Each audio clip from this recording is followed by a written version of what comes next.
أعوذ بالله من الشيطان الرجيم. بسم الله الرحمن الرحيم.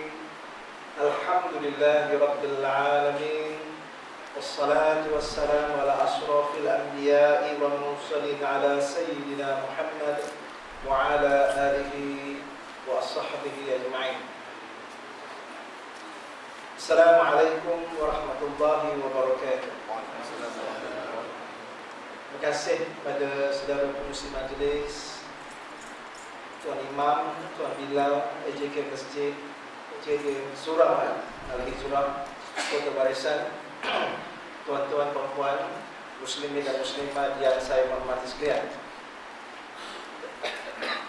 Qala Allah Ta'ala fi Qur'an Al-Karim, Ya ayyuhalladzina amanu taqullaha haqqa tuqatih wa la tamutunna illa wa antum muslimun. Sadaqallahul azim. Alhamdulillah, bersyukur saya kepada Allah Subhanahu wa taala kerana atas jemputan daripada pihak surau bolehlah saya datang bertemu dengan para jemaah sekalian dan dapat kita kenalan sedikit-sedikit. Bukan ulama, tak boleh terima. Kalau setakat al-ustaz tu boleh lagi, sebab maksud dalam bahasa Arab itu profesor. Saya mula-mula tak boleh terima juga. Kata saya pun nak start, bukan start lagi. Okey, bagaimana pun kita berkongsi sedikit perkara yang mana hari ini saya letak tajuk perbicaraan saya jalan. Kalau benda tu kena aktif lah cameraman tu. Tajuk perbincangan saya pada malam ini ialah memartabatkan Islam melalui dakwah. Jatuh-jatuh semua dah saya sebutlah. InsyaAllah saya ada mesyuarat Majlis Pendidikan Islam hari Rabu ni. Dr. Harun Din dan Dr. Harun Din patut mengusikan mesyuarat itu sebab saya dalam kelas dakwah juga. Tapi tak pasti dia sihat ke belum. InsyaAllah kita doakan supaya sihat, boleh mengusikan mesyuarat. Dan banyak agenda dakwah kita nak lakukan. Baik, saya suka mengungsi satu ayat Quran yang mana kita semua sedia maklum dah. Tapi kadang-kadang kita take for granted actually. Sebab apa? Selalunya bila benda dah ada pada diri kita, kita lupa. Tapi kalau benda tu kita cari, insyaAllah kita jumpa, sebab kita tahu susah payah kita cari, maka barulah kita rasa appreciate. Kita tak pernah appreciate Islam yang kita ada tu kadang-kadang. Pasal apa saya kata tak appreciate? Pasal apa tau? Sebab kita letak Islam tu rata-rata. Kita tak letak Islam tu pada tempat yang sepatutnya. Yang mana Islam tu sepatutnya dikongsi bersama dengan orang bukan Islam. Sebagaimana dalam sunnah Rasulullah SAW, kerja dia sepanjang hayat dia buat dakwah. Pasal tak? Dakwah tu bukan sesama orang Islam aja. Dakwah tu sehingga kan seluruh dunia hari ini mendapat Islam tu. Kalau boleh di Malaysia ni, usaha dakwah kita supaya tidak ada orang yang bukan Islam lah di Malaysia.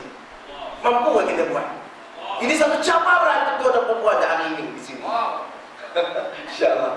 Mana? Surah ini ayat surah Al-Maidah ayat nombor 3. La yauma akmaltu lakum dinakum wa atmamtu alaikum ni'mati wa raditu lakum Islam dinan.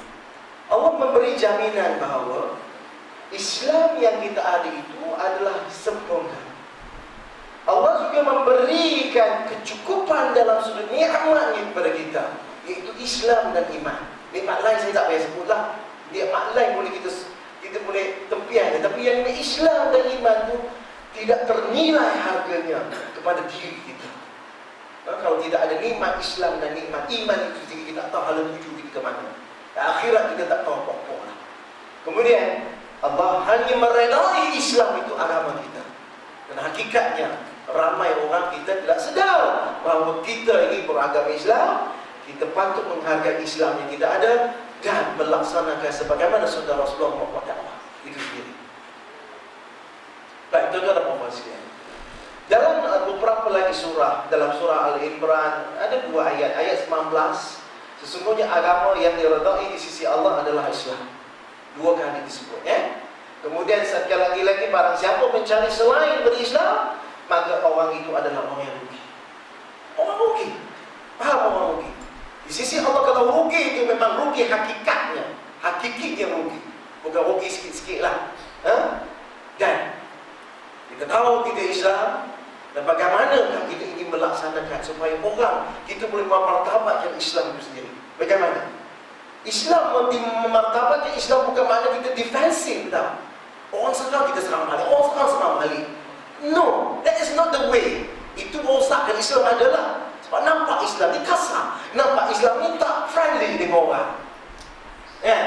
Kita kalau boleh melaksanakan sebarkan Islam, sharing Islam, berkongsi Islam tu supaya orang nampak Islam tu suatu yang hebat, the beautiful Islam. Sekarang tugas kita nak supaya kita menunjukkan Islam adalah agama yang cantik. Subhanallah, Allah jadikan Islam begitu indah, tapi umat dia yang merosakkan Islam. Kadang-kadang kata saya ni Islam, tapi never prove, never shown to be a Muslim, a true Muslim. Itulah cabaran kita. Baik, apabila orang tanya, apa itu Islam? Then what is your answer?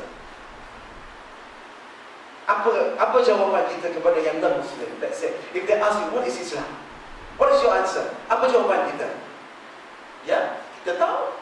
Kita paling-paling pergi jawab, ikut punya Islam ni mana? Ya Islam tu sembahyang, Islam tu puasa. Dia orang dah tahu, dia saw you sembahyang, dia nampak awak sembahyang, dia nampak awak puasa. Dan juga dia nampak orang Islam tak puasa. Then what is it? Nothing beautiful of Islam. Kan? Tak ada pun apa yang cantik dari Islam. By right, you should tell them Islam itu adalah satu agama yang mana cukup cantik apabila disebut dalam surah Al-Anbiya ayat 107, wa ma arsalnaka illa rahmatan lil alamin. Kita buktikan bahawa Islam itu sesuai untuk seluruh alam. Islam itu sayang kepada seluruh alam. Islam itu sesuai untuk semua. Then they can see the beautiful of Islam. InsyaAllah. Bagaimana Islam itu sesuai untuk semua manusia. Jangan untuk defend kan Islam itu Melayu itu Islam. Kemana dengan tuju kita sebenarnya? Kemana kita nak pergi dengan bangsa? Walaupun saya Presiden Persatuan Cina Muslim, I'm not defending on the Chinese alone. Tapi saya mengajak supaya memartabatkan Cina Islam yang ada, tetapi dia kena ingat bahawa innamal mu'minuna wal ikhwah. Maknanya kita nak menggalakkan, mewarakan, merapatkan hubungan sesama Islam, walau apa bangsa sekalipun. Tetapi tugas saya memanglah ada tuju kepada China Muslim. Sebab ramai lagi orang tak faham Islam, ramai lagi kalangan orang Cina tak faham Islam. So itu yang perlu dilaksanakan. Baik, satu lagi ayat Al-Quran. Apakah ayat Quran Rasulullah sallallahu alaihi wasallam bersabda, yang mana maksud sesungguhnya aku adalah rahmat yang dihadiahkan oleh Allah kepada kamu ataupun alam sekalian. Hadis riwayat Al-Bukhari. Maknanya Rasulullah assertive, confirm that. Dan sesungguhnya engkau Muhammad benar-benar membawa bukti-bukti yang agung. Dan keagungan peribadi bukan hanya dikagumi, bahkan sebenarnya untuk menjadi ikutan. Sebagaimana dalam surah Al-Ahzab 21, sesungguhnya Rasulullah itu menjadi contoh tauladan yang baik bagi kamu. Dalam usaha melaksanakan dakwah, orang akan melihat pribadi kita. Sebab itulah pribadi, akhlak kita is very important. Orang mungkin tak nampak Quran, tapi isikan dengan Quran. Sepatutnya we claim as a Muslim, kita juga memamerkan akhlak Rasulullah, akhlak dalam Al-Quran itu sendiri. Okay? Baik. Okey, apakah misi dan visi Rasul? Ini yang kita nak contohi, nak ikut sebenarnya dalam hidup kita. Sebab dia adalah idola kita sepatutnya. Baik, dan sesungguhnya kami telah mengutuskan Rasul pada tiap-tiap umat untuk menyeru, iaitu sembahlah Allah dan jauhilah tauhid. Surah Nahl ayat 36. Mana tugas fungsi Rasulullah semua. Bukan hanya Rasulullah sallallahu alaihi wasallam, tapi yang lain juga fungsinya adalah untuk mengajak manusia sembah Allah. Sembahlah Allah. Kenapa sembah Allah? Sebab Tuhan yang menciptakan manusia semua ada Allah. Kan? Regardless of the race, regardless of the non-Muslim or Muslim,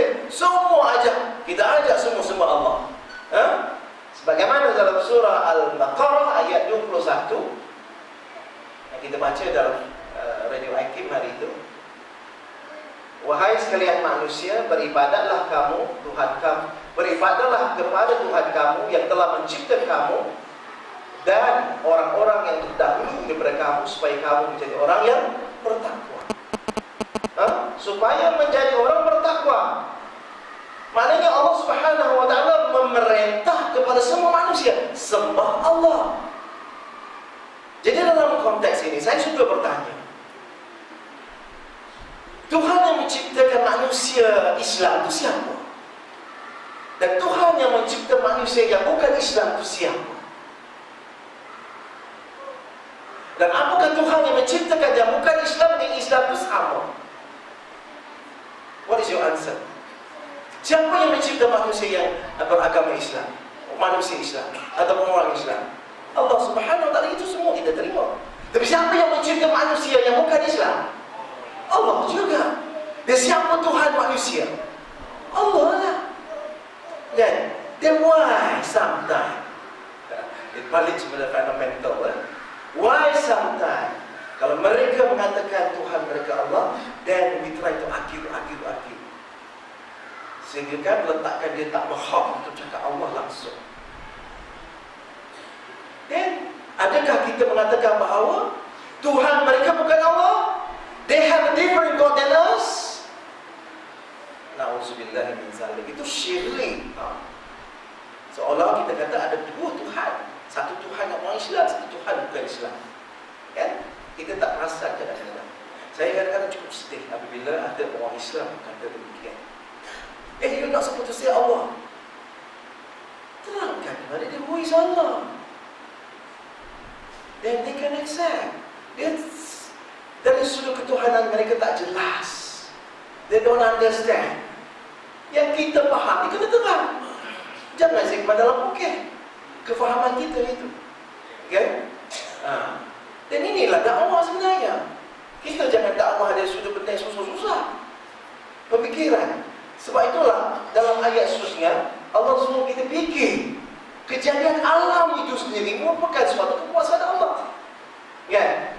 Dan dialah menjadikan bumi ini untuk kamu semua sebagai hamparan, dan langit dan isinya sebagai bangunan yang diberikan dengan hukumnya, dan diturunkan air hujan dari langit, lalu dikeluarkan air itu berjenis-jenis buah-buahan menjadikan rezeki bagi kamu. Maka janganlah kamu mengada bagi Allah sebarang sekutu. Tengok syirik, sekutu, padahal kamu mengetahui bahawa Allah itu adalah Esa. Dalam konteks ini kita tidak boleh mengatakan kita menggunakan kejadian alam semesta ini, hujannya, buah-buahannya, semuanya adalah datang daripada Allah Subhanahu wa taala. Dan kita tidak boleh mensyirikkan, menyekutukan Allah Subhanahu wa taala dalam konteks tersebut. Gunakan keindahan alam ini to tell the beautiful Islam. Okay? Baik, saya mau introduction ni sebenarnya belum sampai ke dakwah lagi. Baik, kita kat Malaysia, alhamdulillah. Negara yang amat damai, makmur. Okey, di mana kita sebenarnya? Di Selangor ya.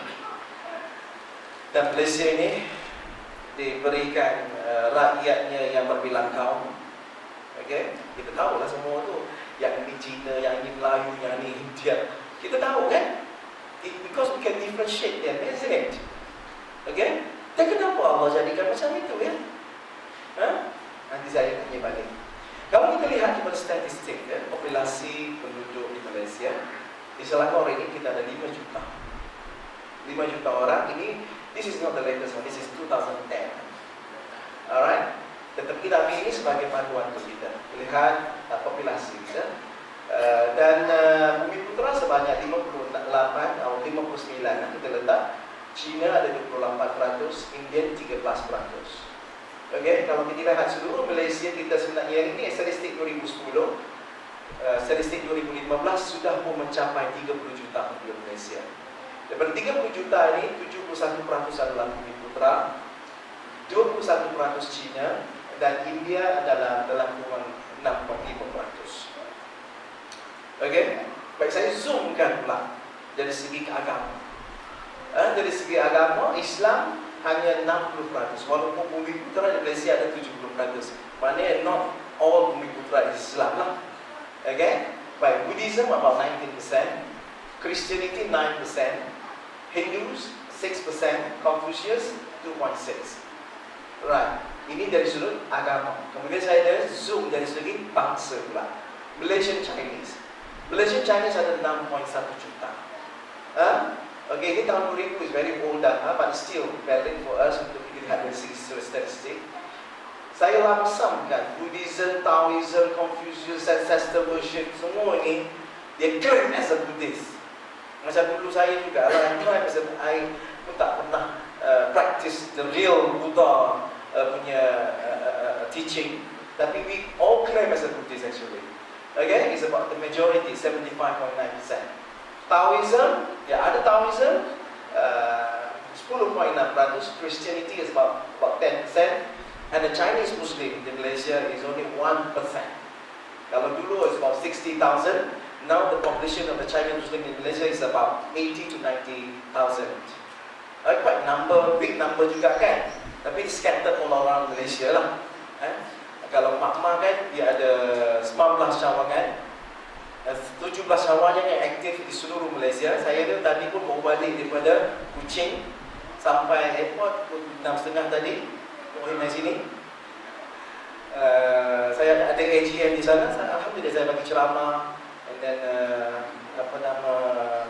memerhatikan dengan AGM. Dan kita lihat Muslim, the Chinese Muslim Malaysia, dia tidak bertambah dari dulu lagi, still 1%. Tetapi angka, in term of angka dia tambah lah kan. Tapi in term of percentage is about the same. Kenapa begitu? In reality kenapa begitu? Dia berlaku kerana ada dua sebab.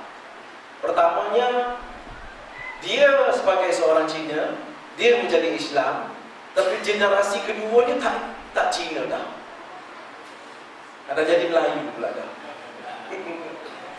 Yang kedua ialah generasi pertamanya Islam, dia sendiri, tapi dia pula assimilate itu sebagai kehidupan sebagai Melayu. Dan dia sendiri pun hilang dah. Dia pun tak suka dipanggil Cina lah. Dia pun lupa daratan. Ini dikatakan sebagai Cina murtad. Okey, baik. Kadang-kadang benda-benda macam ini yang memberikan tanggapan silap kepada masyarakat Cina dan Muslim kan.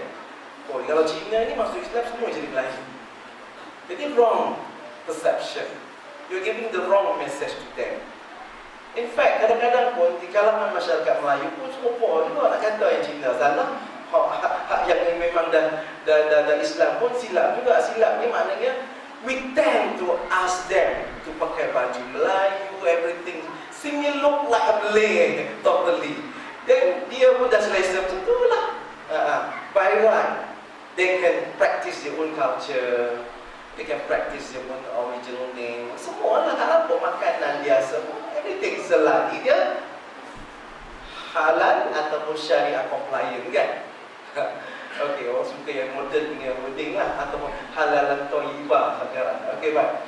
In terms of Malaysia ni India, Hinduism ada 84.5%, Christian 7.7%, Muslim is only about 3.8%. Tapi kita nampak macam Indian Muslim yang ramai sebenarnya.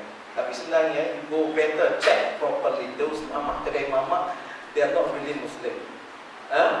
They are not really Muslim. Kadang-kadang kedai mamak dia ada tergantung bismillah, tapi kedai tuan dia bukan Islam. They attract pelanggan yang Melayu Islam. Seronok. Tapi Melayu Islam ni tak pernah masuk kedai Cina tau. Kenapa Sebab dia rasa jijik. Something like that. Tapi dia tak pernah rasa jijik yang itu pula. Kenapa? Saya tahu lah kenapa. Okey, dan Malay Bumi Putra. Tadi kita kata ada 60% yang 70% Bumi Putra, tapi only 60% yang Muslim. Then you have another 10% Bumi Putra yang non-Muslim duduk di sini. They are all mostly the indigenous people, orang asli, ataupun pribumi daripada Sabah dan Sarawak. Ya, ramai yang Kristian. Kenapa? Sebab dakwah Kristian itu kuat. Dia ada dua awal dakwah. Gagal di situ.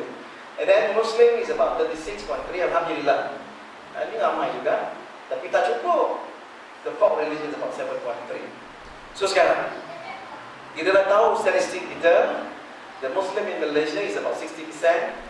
Is there any effort among us? Adakah effort pakai apa? Usaha dalam diri kita supaya ramai lagi yang ketahui, yang menjadi Islam ataupun memahami Islam.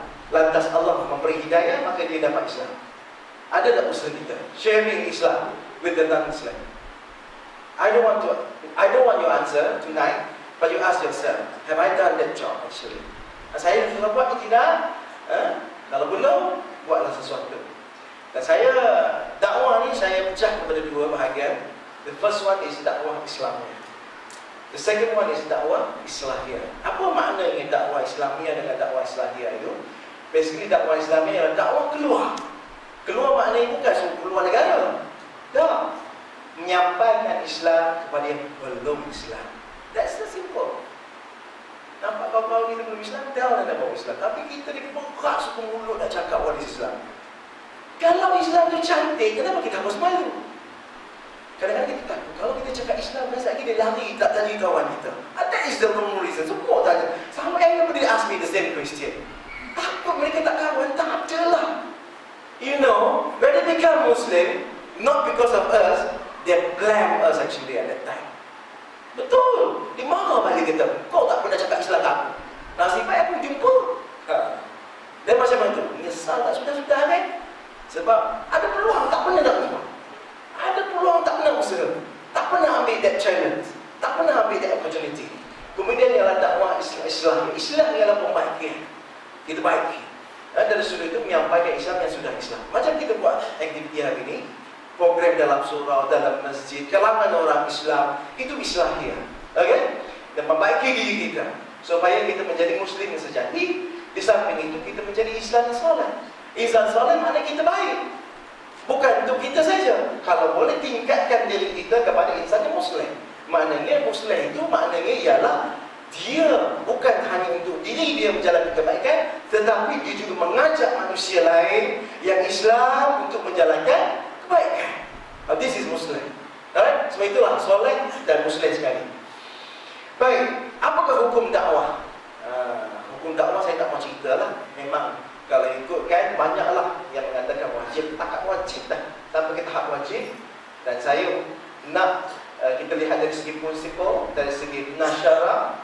Surah Al-Asri pun mengajak kita melakukan dakwah itu sendiri, kan? Berpesan-pesanlah kepada kebenaran dengan kebersabaran. Itu pesan-pesan apa tu? Kebenaran. What is kebenaran? Kebenaran tentang Islam, kan? Dari segi fikirnya, dari segi darurat ni keadaan di Malaysia ini, sahabat di Malaysia ini, kita lihat bahawa menyebabkan Islam itu menjadi sesuatu yang sangat-sangat penting untuk kita sampaikan. Ini one of the ayat yang saya sebutkan tadi, Al-Ma'idah ayat 67. So target kita, hala tuju dakwah kita kepada siapa? Maintain. Yang Rasulullah banyak buat tu, hala tuju dakwah kepada siapa? Kepada non Muslim. Isn't it? Walaupun ada dakwah di kalangan diri dia. Sebab Rasulullah kan, dia buat dakwah, dia terus kepada raja-raja. Pernah tak dengar? Dihantar surat kepada Raja Rom, Raja Parsi, kepada semua ketua-ketua kabilah Arab di sekitarnya. Dia dapat surat mengajak kepada Islam. Tetapi surat, kandungan surat itu berbeza daripada satu kabilah atau satu kaum dengan kaum yang lain. Tak sama. Itu metodologi dakwah. Dan macam mana kita approach dakwah itu sendiri. Kena tahu. Approach dakwah daripada satu golongan dengan satu golongan berbeza. They are not the same. Because kefahaman dari sudut agama itu berbeza, kan? Ya? Baik, cuba kita lihat, perhatikan suasananya di Malaysia dengan dunia luar. Kalau kita lihat di seluruh dunia perkembangan Islam, sehingga kan 200%. Tetapi Kristian 70%. Tetapi di Malaysia, perkembangan Islam hanya 0.6%, tetapi Kristian 4.7%. Kenapakah suasana dan statistik terbalik di Malaysia? Sementara di dunia luar, kita nampak bahawa Islam berkembang dengan cukup besar, tetapi di Malaysia is look like static. Sebab apa? Semuanya rasa selesa saja. dan tidak menjalankan dakwah itu sendiri. Kita rasa selesa, tak apalah, dah ramai dah orang Islam kat Malaysia dah pun. Ramai, apa tanggungjawab kita tak dapat. Okey, kalau di Amerika syarikat sahaja 85, ada 3 juta, 2002 ada 9 juta. Perkembangannya sangat-sangat hebat. Dan saya bukan bagi statistik yang main-main. Kalau kita lihat statistik yang dikeluarkan oleh PEW Research Center, okay,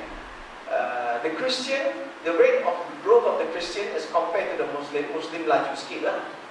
Dan ini senang je. All this data actually in PEW Research Center ada dalam website dia. Okay, tapi saya nak show you this one statistik juga. The Muslim is very high in terms of dia punya estimate change in population. Okay, dan kalau kita lihat graf ini lagi dahsyat. Sebab apa? By 2070, the population of the Muslim will cross the Christian. Tetapi ini adalah growth in the worldwide, bukan di Malaysia. Tadi saya tunjuk the growth in Malaysia terbalik dengan world punya situation, kan? So sekarang saya tak risau, dunia memang tambah orang Islam. Di negara-negara barat khususnya, statistik menunjukkan kerisauan mereka tentang pertambahan orang Islam. Dan boleh kita rujuk, kan, bukan negara yang mana penduduk Islamnya makin bertambah. Tapi kita tidak. 60%, 60, 65, 62, around that number saja all year. Setiap tahun macam itu. So sekarang saya juga suka menceritakan kisah bagaimana di zaman Abbasiyah, bagaimana bangsa Mongol telah memeluk Islam setelah menawan Baghdad dalam 2 generasi. Tetapi perkembangan orang orang yang bukan Islam di Malaysia, khususnya orang asli dah lama duduk di Malaysia dah. Memang dia duduk lama dah, kan? Orang Cina, orang India, tapi tidak berlaku. Walaupun bergenerasi. Alhamdulillah, saya generasi kedua daripada belah mak saya yang Islam. Dan generasi kedua daripada bapa saya, generasi ketiga daripada mak saya. Alhamdulillah dia Islam, anak-anak pun Islam, kan? Tapi ada lagi ramai yang tak Islam lagi, yang tak tahu apa itu Islam. Hari ini baru saya syahadatkan seorang, Alhamdulillah, di Kuching, Sarawak. Seorang yang bernama Liu. Alhamdulillah, saya tanya dia semua, kenapa Islam semua-semua. Memang daripada diri dia. Kita pastikan bahawa memang daripada diri dia, bukan ada paksaan mana-mana pihak lah. Dan tahu tak, kerajaan Mongol ini dipermula dengan Genghis Khan. Kerajaan Mongol bermula dekat Mongolia, tetapi tanah jajahan mereka, kuasa mereka bertapak sehingga ke Eropah Timur. Kalau kita lihat keseluruhan, dahsyat, kan? Tetapi di situ peristiwa di mana kerajaan Baghdad itu hancur sebab oleh tawanan oleh Mongol, bangsa Mongol ini. Masa orang Mongol memang muka dia bengis-bengis. Okay? Tak ada pun saya pernah jumpa dalam internet Mongol yang senyum saja. Tak ada. Dan Alhamdulillah, Allah Subhanahu Wa Taala beri hidayah kepada orang Mongol yang pertama masuk Islam, iaitu Berhati Khan. Dia adalah Mongol pertama yang masuk Islam, dan beliau adalah cucu kepada Genghis Khan, yang mulakan kerajaan Mongolia itu sendiri, dan sepupu kepada pemusnah dinasti Abbasiyah, iaitu Hulagu Khan. Okey, dan Berhati Khan ini mendapat hidayah setelah pertemuannya dengan seorang ulama dan ahli sufi di Khawarizm, dan beliau masuk Islam dan mengetepikan semangat kebangsaan. Itu yang saya kata, bila dia Islam, perjuangan dia bukan lagi berdasarkan perjuangan bangsa Mongol, tetapi perjuangan dia adalah perjuangan berdasarkan kepada agama Islam, kepada Islam itu sendiri. Dan dia adalah orang yang dapat mengenalkan unsur-unsur Islam di dalam pentadbirannya sebagai mengharapkan pemakanan babi dan juga arak.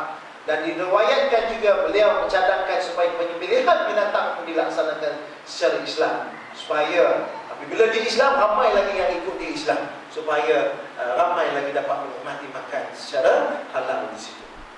Kalau ini ada salah silah kerajaan Mongol sendiri, ini Genghis Khan. Okey, dia ada anak, ni semua anak adik dia. Okey, dan Daripada situ ada cucu dia Berkhikan. Okey? Yang hijau ni sebab yang ada beragama Islam. Dan one of the sepupu dia adalah Hulagu Han. Hulagu ini adalah anak kepada Tolui dia. Okey? Baik. Dan dia juga sepupu kepada Kublai Khan. Tahu kan Kublai Khan? Adalah raja Mongol juga. Dan dia memerintah China ketika itu. Dan kalau kita lihat kepada peta ini, ada ini ialah tembok China yang dibina di utara China ini, khususnya untuk menahan kemarahan orang Mongol ke China. Masa dinasti yang memerintah awal ini adalah orang Mongol yang memerintah China. So, apabila China tak suka kepada mereka, maka mereka telah membina tembok China untuk menghalang kebangkitan orang Mongol terus memerintah China. Okey? Dan kerajaannya sampai ke arah apa nama Baghdad semua ni. Nampak? Right. Dan kalau kita lihat sejarah juga, saya suka lihat sejarah ni, seronok sangat. Nampak? Kerajaan Islam itu memang hebat dulu kan? Dan salah satu kerajaan yang hebat, Islam yang hebat ialah kerajaan Mughal. Tadi Mongol, sekarang Mughal Empire. Mughal Empire ni lebih kurang 300 kemudian daripada Mongol. Right? Dan dia terletak di utara India dan juga di belah utara Afghanistan sebenarnya. Ini kawasan Afghanistan dan Kabul kan? Okay? Baik. Dan kalau saya perhatikan seperti seni bina masjid yang ada di Lahore, okay? Syahi kata tak silap saya masjid ni. Saya tak ingat nama dia. Masjid saya baru pergi sini tahun lepas 2012 di Lucknow. Okay? Right. Di seni bina lebih kurang structure masjid ni lebih kurang sama. Okay? Kita lihat. Dan maknanya kemungkinan kerajaan Mughal dan juga kerajaan Mongol ni ada kesinambungan di situ. Sebab apa? Sama-sama ada Khan. Pemerintah yang paling besar Akbar Khan, Aurangzeb Khan. Okay? Kemungkinan Khan itu diwarisi daripada Kublai Khan, Hulagu Khan, semua itu. Bila yang Islam, seperti saya sebut tadi, Berkhikan kan yang Islam. Kemudian daripada Hulagu Khan, walaupun dia penentang Islam yang hebat, tetapi anak-anak dia, keturunan dia ramai yang Islam. Nampak tak? Dia Islam, anak dia. Apa dia? Cucu, bukan cucu lagi, mungkin dah cicit dah apa. Islam semua ni. Dan ini yang memerintah dinasti di Parsi, okey, di Iraq. Kemudian yang ini kemungkinan besar yang mereka membentuk kerajaan Mongol di belah selatan Empire Mongol sendiri kan. Ni kan atas kan. Ni Mongol kan. Kabul tu is part of the Mughal. Kemungkinan datang daripada, saya baca juga dia ada menulis the similarity ataupun ada persamaan di situ. Baik. Saya sebenarnya cerita benda tu bukan seronok-seronok. Cerita ni supaya kita sedar bahawa apabila kita ada orang yang masuk Islam, dan Islam itu berkembang dengan lagi hebat. Sebab apa? Kesan mereka yang menjadi Islam ini atas kejejalan mereka menjadi sangat besar kepada perkembangan Islam. Dan sebab mereka yang bantu memartabatkan Islam kemudian. Kalau kita lihat sejarah zaman Nabi, bagaimana siapa yang menjadi musuh yang memang nyata ketika itu melawan orang Islam. Siapa dia yang sama-sama ikut dalam dia tak ikut dalam hijrah yang pertama itu bersama dengan Ja'far Abi Talib.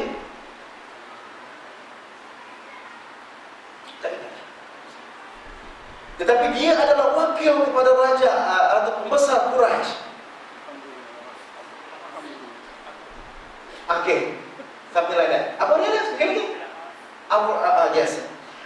Dialah yang menjadi wakil kepada pembesar, pembesar Quraisy yang mana pergi ke mana itu?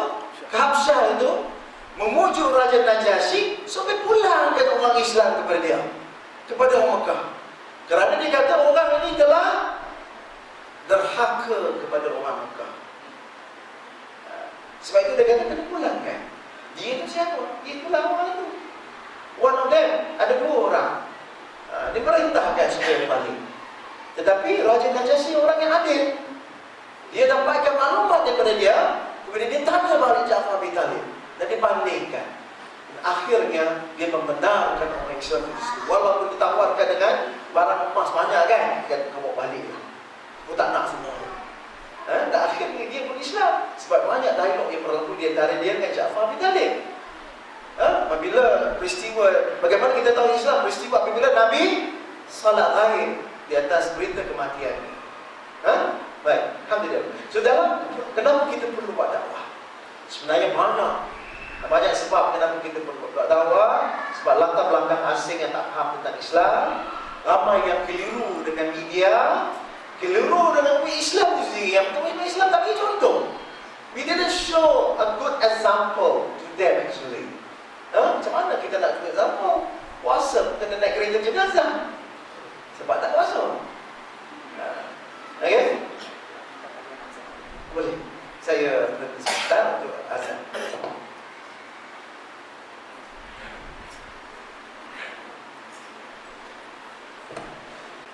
Umat Islam tidak keliru dengan contoh umat Islam sebab kita tidak berikan contoh yang baik kepada mereka. Kemudian umat Islam tidak menyampaikan. That's the problem. Bila kata kita dakwah, you have to sampaikan lah kan. Sampaikanlah walaupun satu ayat. Kita tahu satu ayat yang cantik itu kita terangkan. It becomes so beautiful Islam, Masya Allah. Kita fikir Islam itu cantik. Saya jumpa seorang pesyarah. Dia memang seorang yang baik. Those Chinese students love him so much. Tetapi bila saya sampaikan ceramah kan, one of the surau yang dia duduk, dia kata, ya Allah, saya ni kan budak-budak Cina, dia so good to me. Dan dia mau baik dengan mereka, but never tell them about Islam. Menyesal. Dia pencen lah.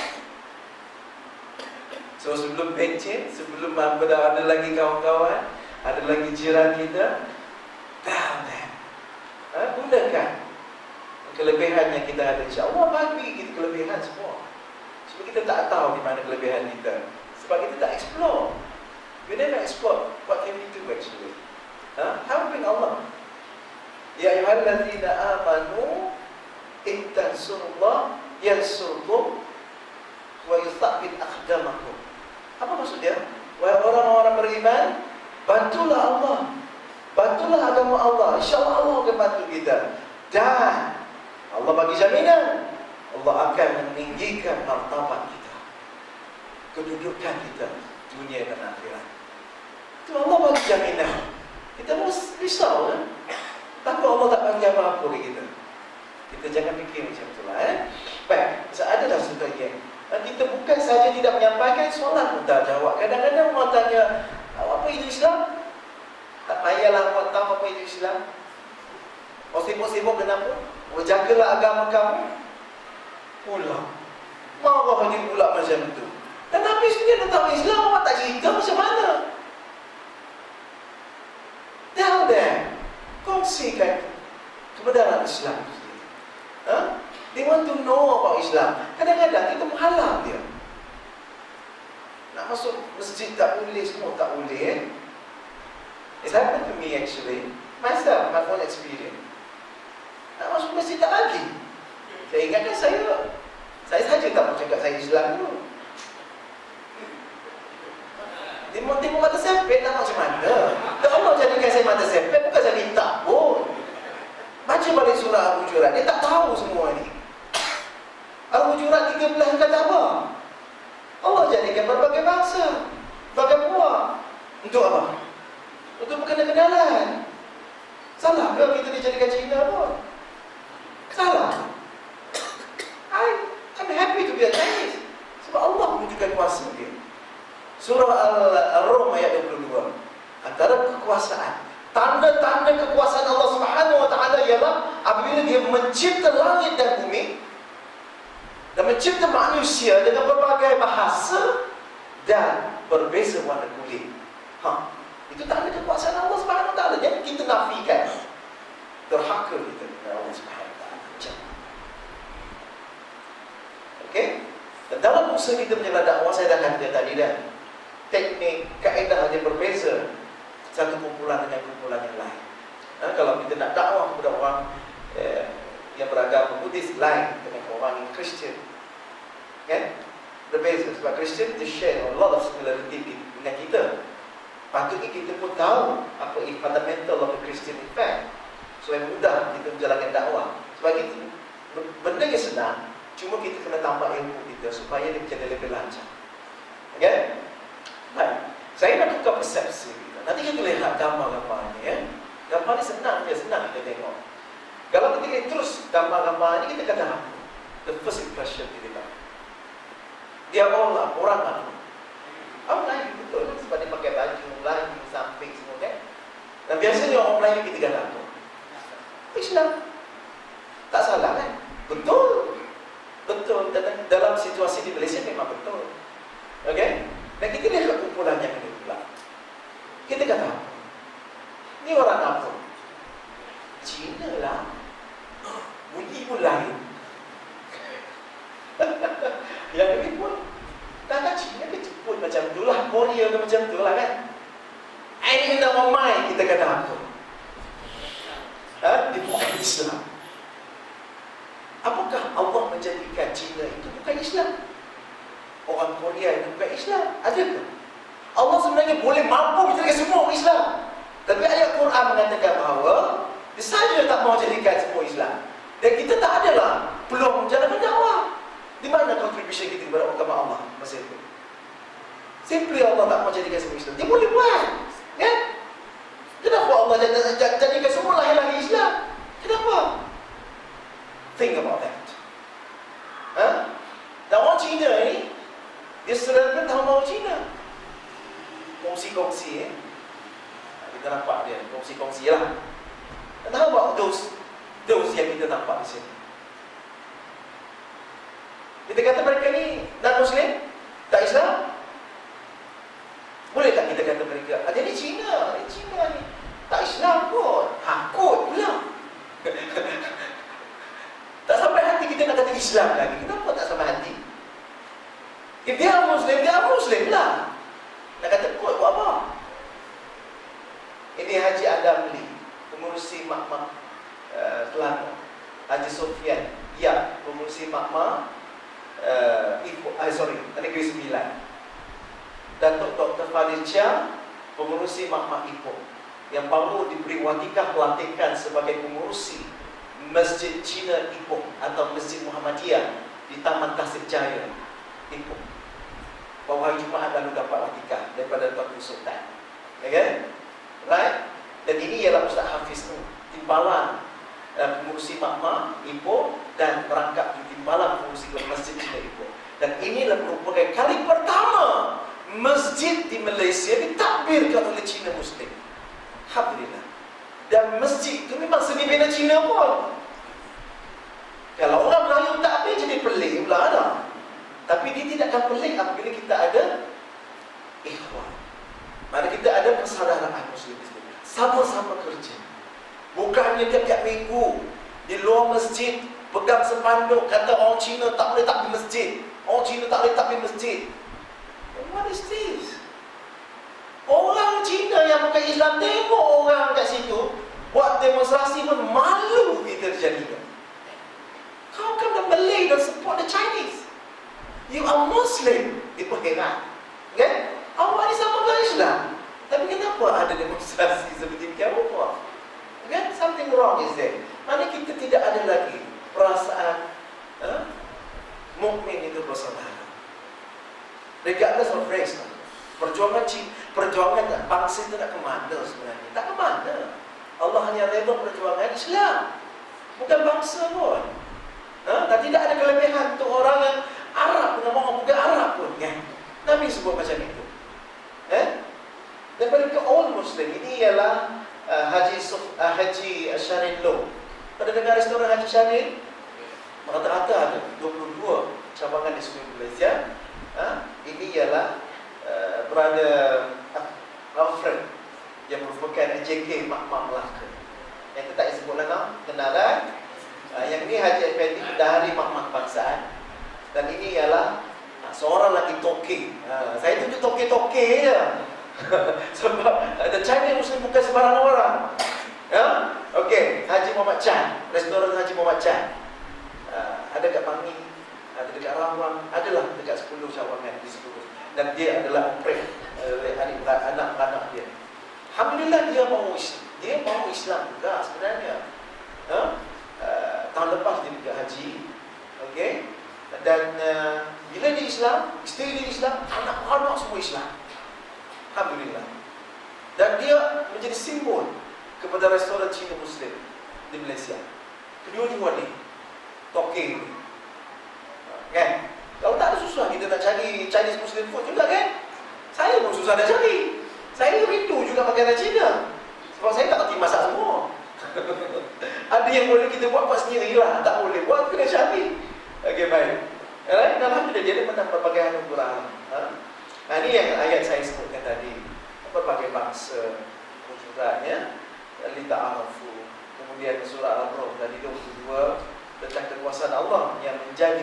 Memang Allah sengaja cipta manusia berbeza bangsa pun. Jangan pertikaikan. Jalankan fungsi kita sebagai manusia. Kenalan. Di dalam pengenalan itulah kita buat dakwah. Cerita pasal Islam. Okey? Baik. Dan dalam surah An-Nahl ayat 105, seru kepada orang Islam mestilah secara hikmah. Tak boleh kita hantam mereka. Kalau hantam mereka, habislah. Dia punya peluang dakwah habis hancur. You're going to respect by them.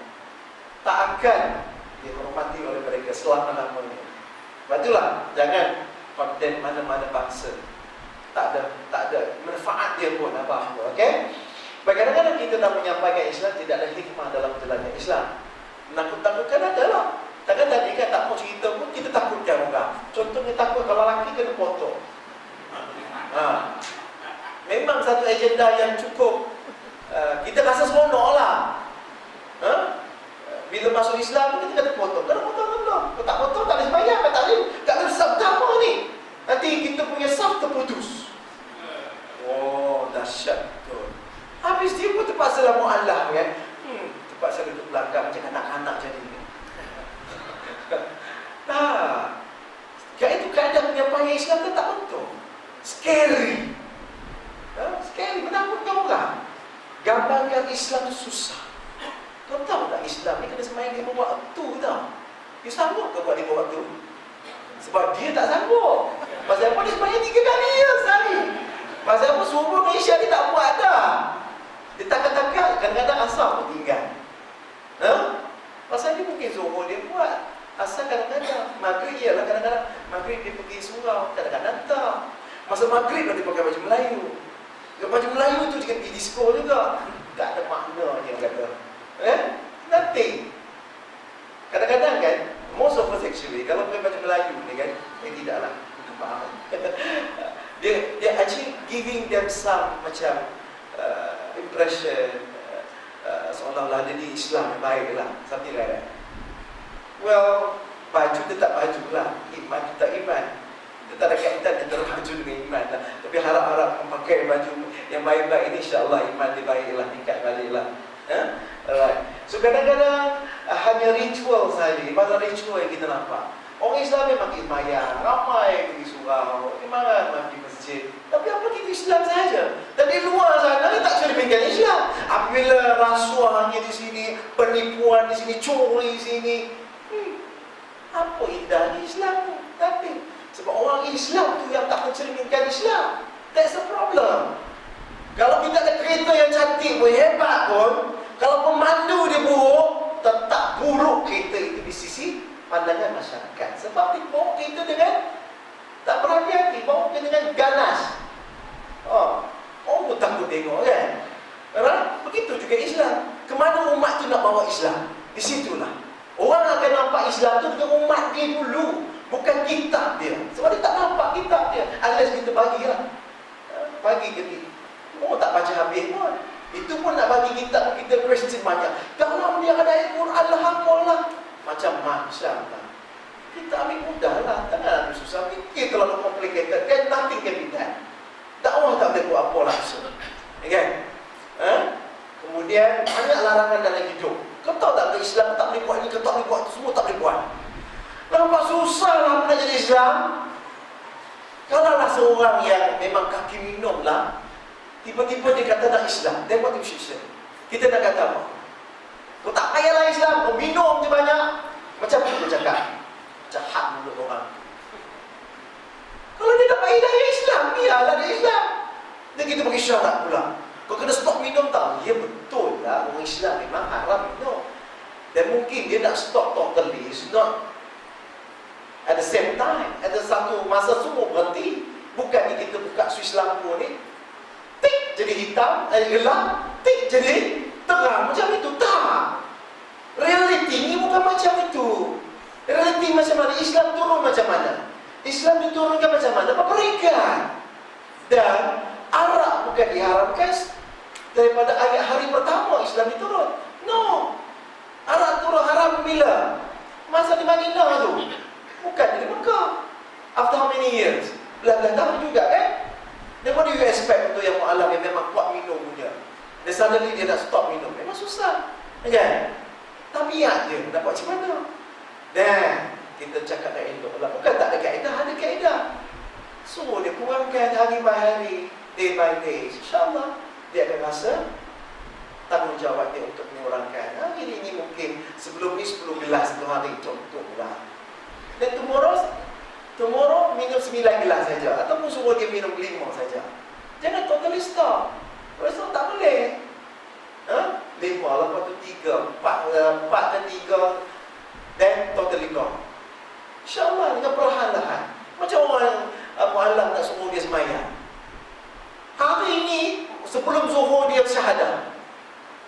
Maksud zuhur masuk je, kau mesti semayang tak? Kau wajib dah semayang sebab kau dah Islam. Betul lah, dia memang orang Islam wajib semayang, betul lah. Tapi adakah dia perlu semayang selengkap macam orang dah Islam lama? Tak. Yang pentingnya di kerangka Islam dia dah. Pergerakan dia first. Kalau dia tetap pergerakan, kita ajarlah. Jangan expect dia belajar semua, dia pandai semua. Jangan expect dia pula pergi cari ilmu kan. Ya memanglah nak dapat ilmu memang kena cari ilmu, betul lah. Tapi kita bila dah ada kat situ, tunjuklah, why not? Saya cukup sedih apabila saya nak belajar semayang, tak ada orang nak ajar saya. Sampai saya sendiri pergi cari buku, nak semayang macam mana? Belajar sendirilah. Waktu saya nak tahu semayang Jumaat macam mana, saya tak tahu. Saya selalu ada siaran langsung semayang Jumaat kan, dalam TV kan. Saya tak ada TV. Dia mana you expect me to tengok apa? Nak dengar radio boleh lah, dengar Allah Akbar, Allah Liman Nabi. Tak buat apa. Tak tahu kan? Saya pergi masjid. Sehari sebelum Islam, saya pergi masjid di Kampung Likas. Saya pergi masjid tu, itu pun saya tanya. Ujung-ujung masjid tu saya tanya, "Pakcik, boleh tak saya masuk masjid?" Tak boleh, tak boleh. Ni orang Islam saja. Apalah, saya sebab saya nak sangat kan, saya kata, "Esok saya nak Islam, pakcik, boleh tak?" "Oh, boleh pula." Dipersilakan. Nampak sangat. Why not bagi duduk di sudut satu sudut, tengok orang sembahyang. Tahu tak? They are looking forward to know how you pray. And yet, we don't allow them to look at how we pray. Macam mana? Dia punya sembahyang macam mana? Takkan pegang colok dia sembah-sembah macam tu. Itu manusia yang buat. Dan cara sembahyang kita siapa yang ajar? Allah Subhanahu Wa Taala direct kepada Nabi. Tahu tak? Tak go through intermediate. Tidak melalui malaikat. Direct kepada Nabi. Nabi kena jumpa dengan Allah Subhanahu Wa Taala. Dia ajar macam mana sembahyang. Okey? Dan perintah sembahyang itu merupakan satu yang perintah yang sangat-sangat mulia apabila semasa itu Nabi sendiri berjumpa dengan Allah Subhanahu Wa Taala, bukan di dunia tapi di suatu tempat yang cukup mulia. Kan? Dan teknik sembahyang itu merupakan direct kepada Allah Subhanahu Wa Taala. Sebab itulah cara kita sembahyang merupakan sesuatu yang indah juga, yang boleh kita tunjukkan kepada mereka. Saya pernah ada student saya tanya, macam mana orang Islam sembahyang? Saya tunjuk. Saya bawa dia ke masjid UPM. Alhamdulillah, masjid UPM tak ada masalah untuk saya bagi masuk. Tapi saya bawa dia ke masjid Putrajaya tak bagi saya masuk. Sedih betul. Sebab saya niat saya bawa masjid lagi cantik lah kan. Cantik lah, sebab kita nak keindahan Islam tu, sana benteng Islam nak tunjuk kat dia. Tapi saya tak boleh masuk. Mula-mula saya pun tak boleh masuk. Bila saya tak boleh masuk, apa? Apatah lagi orang bukan Islam, lagi tak boleh masuk. Itulah kata.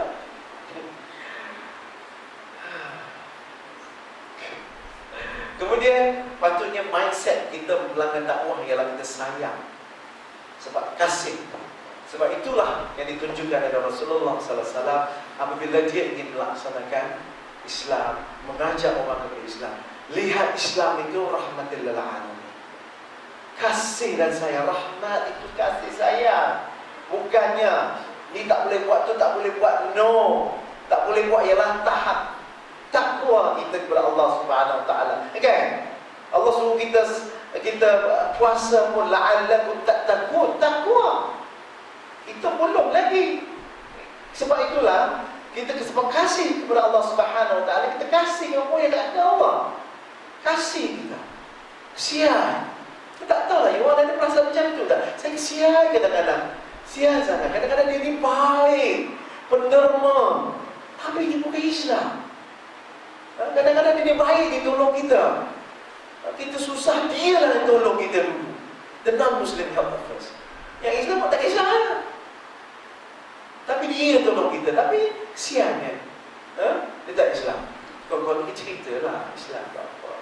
Islam menghargai ini. Islam give you rewards kalau kita buat baik. Itu kelebihan Islam. Dan perlu ada persiapan sedikit sebanyak dari kita tak dengan dakwah. Saya memang kalau boleh sedaran dakwah kita kepada semua, insyaAllah. Dan kita juga perlulah amal ilmu kita dari semasa ke semasa, supaya ilmu itu akan menambahkan amalan kita, dan amalan kita insyaAllah akan menambahkan iman kita insyaAllah. Perlu tahu. Dan motor sahabat yang selalu bagaimana perjuangan sahabat itu boleh melaksanakan perintah dan dakwah itu. Sebab apa? Siapakah yang lebih baik perkataannya daripada orang yang menyuruh kepada Allah? Menyuruh kepada Allah ialah apa? Kerja apa? Dakwah. Menyuruh kepada Allah, mengerjakan amal soleh, dan berkata, they are proud to say, I am a Muslim. Tapi bila dia kata I am a Muslim, they really show people that they are a Muslim. Okay? Aku adalah orang menyerah diri. Islam kan tu? Fussilat ayat 33. Kalau kita lihat tadi Amr al-As, okay, yang membuka benua Afrika Islam dibawa ke Mesir, dialah yang menjadi wakil kepada raja pembesar Quraisy. Tadilah saya cerita dan jumpa Raja Najasyi tu. Sa'ad Abi Waqqas, sahabat Nabi yang dijanjikan syurga, yang membawa Islam ke China. Zaman Nabi lagi orang Cina dan Islam tak? Masa itu orang Melayu ke apa? Hampa jawab sendirilah. Masa itu belum Islam lagi. Okey. Dan siapa yang Islam dulu? Cina ke Melayu? Jawab sendiri. Dan siapa yang mu'alaf sebenarnya? Jawab sendiri. Saya tak ada jawapan. Dan mereka lah yang telah membanyak usaha untuk membawa Islam ke seluruh dunia ini. Alhamdulillah. So jika kita tidak jika kamu berpaling, nescaya Allah akan mengganti kamu dengan kaum yang lebih baik, yang menjalankan dakwah. Kalau kita tak menjalankan dakwah hari ini, the born Muslim tak mau buat dakwah, then the river akan buat dakwah, dan kita rasa tercabar pula. Itu tak baik sebenarnya. Sebenarnya kita buat together insyaAllah. Masing-masing ada kelebihan, kekurangan masing-masing lah. Kita patutnya complement each other, complement and complementary each other lah, insyaAllah. So hentikanlah bagi sebab kenapa tak mau dakwah. Memanglah kita ustaz ramai. Janganlah kata ustaz kena buat, ustaz semua ustaz nak buat. Macam mana ni? Kita ni apa fungsi kita? Nothing. Kalau saya tak start, maka tak habis-habis lah saya. Sebab itu bila start, cepat. beriman dan beramal soleh pesan-pesan kebenaran. Ini disebutkan dalam surah Al-A'raf. Jadi sensitif zaman Nabi pun ada 360 kaum, tapi zaman Nabi pun ada 360 kaum di Madinah. Tapi semua boleh terima Islam. Adakah? Ada tak? Rasulullah SAW ketika itu memerintahkan, terang-terangnya memaksa orang bukan Islam masuk Islam. Tak ada dalam rekod sejarah. Sebab itu lalai Qur'an. Tak ada paksaan Islam.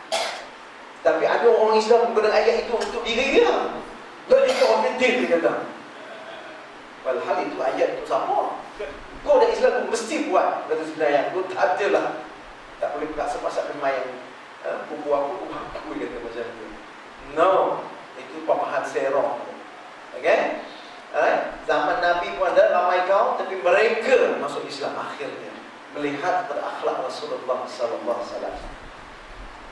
Kita kata kita perlu cukup ilmu. Alasan tu boleh pakai tak? Tak boleh pakai. Sebab apa? Sebab bila tak cukup ilmu? Kena tak tambah. Kena tambah ilmu. Dan sampaikanlah walaupun satu ayat. Dan tak adalah istilah jaga tepikan orang. Tak ada. Kalau kita kasih kepada mereka, dan insya-Allah kita laksanakan dakwah. Sebab kita kasih juga kepada agama Allah Subhanahu wa taala. Dan saya sukalah membacakan peringatan ini daripada surah As-Saff ayat 10, 11 dan 13. Kita ambil makna dia lah. Saya rasa semua boleh baca pun As-Saff tu. Ya ayyuhalladzina amanu, apa dia? Amanu hal adullukum ala tijaratin tunjikum min azabin alim tu'minuna billahi wa rasulihi wa tujahidu. Dan akhirnya maksudnya lah, wahai orang beriman, mahukah aku tunjukkan kamu suatu perniagaan? Allah bagi satu offer, satu perniagaan yang mana perniagaan itu boleh menyelamatkan kita daripada azab yang pedih yang tidak terperi sakitnya. Ada apa dia itu? Allah tunjukkan lagi, iaitu kamu beriman kepada Allah. Kamu dah beriman, alhamdulillah, dan Rasulnya, dan kamu dalam berjuang membela dan menegakkan agama Allah. Dengan macam mana? Dakwah.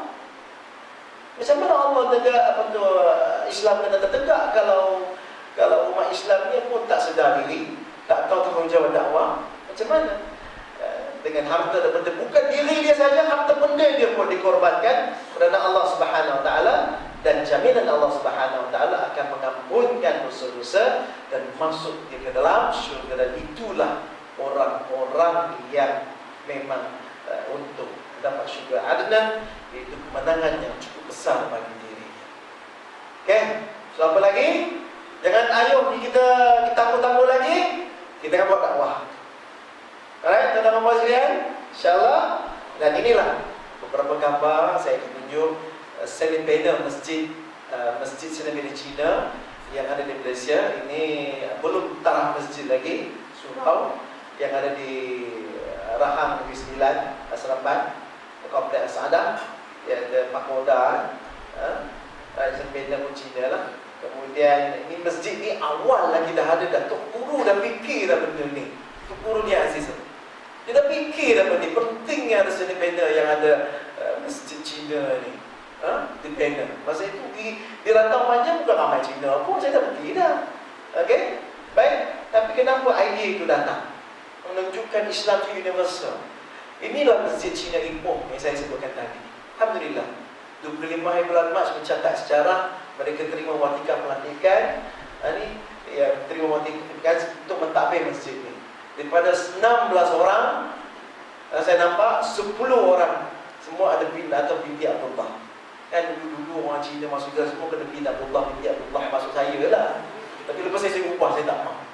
Nampak sangat saya. Dia tukar nama saya apa tau? Muhammad Taufik bin Abdullah. Dan tentu orang tak tahu saya Cina. Kalau saya telefon saja kan, cakap Melayu pun fasih lah. Sekali tengok Cina, pelik pula jadinya. Saya tak tahu lah kenapa pelik macam tu. Okay, alright. So masjid, tapi Cina lah. Okay, alright. Kemudian masuk lagi Masjid Cina Melaka. Alhamdulillah. Dan insyaAllah di Kuala Lumpur ini juga akan ada masjid Cina. Tapi ada juga orang tanya saya, kenapa kita pula masjid Cina? Orang Melayu tak ada masjid Melayu pun. dalam skop lagi besar, tuan-tuan dan puan sekalian. Islam di Malaysia dianalogikan ataupun diberi persamaan seolah orang Melayu. Kan Islam di Melayu itu Islam. Sekarang kita tak bagi nampak bahawa Islam itu sesuai dengan orang Cina. Dan bila kita buat masjid yang sedemikian Cina, bawa tu pukul dan beliak tengok. Kan? Oh, punya Islam tu Cina boleh juga. Oh lah hilang herannya. Alhamdulillah, saya mau balik dari Kuching saya sebut tadi. Saya bersama dengan Menteri Muda Hal Ehwal Islam, Datuk Insinyur Daud Abdul Rahman. Kami bincang pasal masjid Cina juga. InsyaAllah kita akan bina di Kuching. Kita akan ambil tapak masjid yang sedia ada, Masjid Ittihad, sebelah dengan satu kompleks perniagaan Spring. InsyaAllah kita akan robohkan masjid yang lama tu. Kita bina satu masjid seni bina Cina. Jumlah peruntukan 5 juta. Tadi baru dapat seed money 200,000, 200,000. Saya pun tak tanya dia dari mana lah, dia dah bagi dah. Ambil je lah, mau tanya banyak-banyak apa kan. Okey. Alhamdulillah baik hati pula, dia bagi 10,000 lagi Mekmah Sarawak untuk aktiviti. Alhamdulillah, suruh untuk kita tadi. Dan dia di Kuala Lumpur akan dibina di Jalan Davis, insyaAllah di kompleks besar. Yang itu 130 juta peruntukan daripada Mawib. Saya dah tengok dia punya lakaran dah. Alhamdulillah, cantik macam Great Mosque of Xi'an atau Xi'an, orang Melayu sebut. Cantik. Saya cantik lah sebab saya memang mata saya nampak macam tu cantik. Alhamdulillah, yang lain pun tengok cantik. Tak cantik pun. Okay? Dan Alhamdulillah, masjid yang sedemikian rupa ni menarik pelancong. Kalau tak pelancong tempatan, keluar negara, kalangan Cina untuk melihat masjid. Dan itu opportunity itu kita dakwah kan. Lihat dalam skop itu. Tanggungjawab kita. Kalau kita tak ada masjid Cina, orang Cina ni tak nampak Islam tu apa. Okay? Asyik-asyik kata Islam tu Malaysia. Penting saya. Malaysia tu apa? Agama Melayu. Sampai bila kita tak kata Islam tu agama Melayu? Saya itu defend. Saya kata Islam Malaysia. Islam tu Malaysia. Ciao ialah agama. Okey? Kadang-kadang kata raya tu ialah tahun baru Melayu. No, saya pun terangkan. Musa Malay pun ni kan. Dia cakap lagi. Tak apalah, saya boleh cakap Cina, saya boleh terangkan dia. Yang apa ni kena belajar Cina juga. Nak dakwah, cakap satu dua patah tak apalah. Ni hao man sepau lah ma. Ni hao ma apa-apa. Kan? Kan dengan hao. Lepas tu sepau lah ma. Dah makan ke belum? Kau ni orang Cina kena cakap. Dah makan ke belum? Sebab kami pun cakap macam tu juga. Ya, dah makan belum? Dah makan belum? Asyik makan je. Memanglah makan tu seronok. Okey. Baik, kami juga insya-Allah alhamdulillah buat juga betul terjemahan Quran ke dalam bahasa Cina. Inilah proses dakwah ni supaya dia nampak kitab Quran tu ada di punya seni bina juga. Bukan seni bina lah, reka bentuk Cina juga. Oh, Cina lain. Barulah tertarik mereka nak baca kan. Saya try kan. Kita mesti ada strategi kan. Baik, yang menulis yang bantu kita terjemahan itu ialah seorang penulis buku tajwid. Ramai yang beli pakai buku dia sebenarnya, Ustaz Abdul Qadir. Dia tak tulis lah liok di situ. Ustaz Abdul Qadir Abdullah. Alhamdulillah dia bersama kami, dibantu bersama kami kerjasama dengan Yayasan Restu.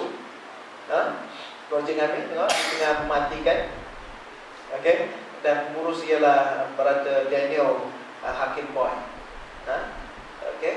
Baik, baru ini kita pun buat satu seminar mana fiqh multicultural Islam dan masyarakat Cina. Bagaimana Islam related to masyarakat Cina? Apakah di dalam Islam itu sesuai dengan orang Cina macam tu? Dan bagaimanakah dari segi pelaksanaan fiqh itu sendiri? Sebab apa saya kata macam tu? Kalau kita tahu fiqh, kita lihat usul fiqh itu sendiri pun, sebenarnya kita tak boleh lihat fiqh itu dari sudut satu mazhab saja. Kalau kita lihat dari sudut mazhab saja, tak saya sama tak habis hari-hari. sebab itu kita kena belajar lagi. Alhamdulillah. So sekadar itulah yang boleh saya sampaikan pada malam ini.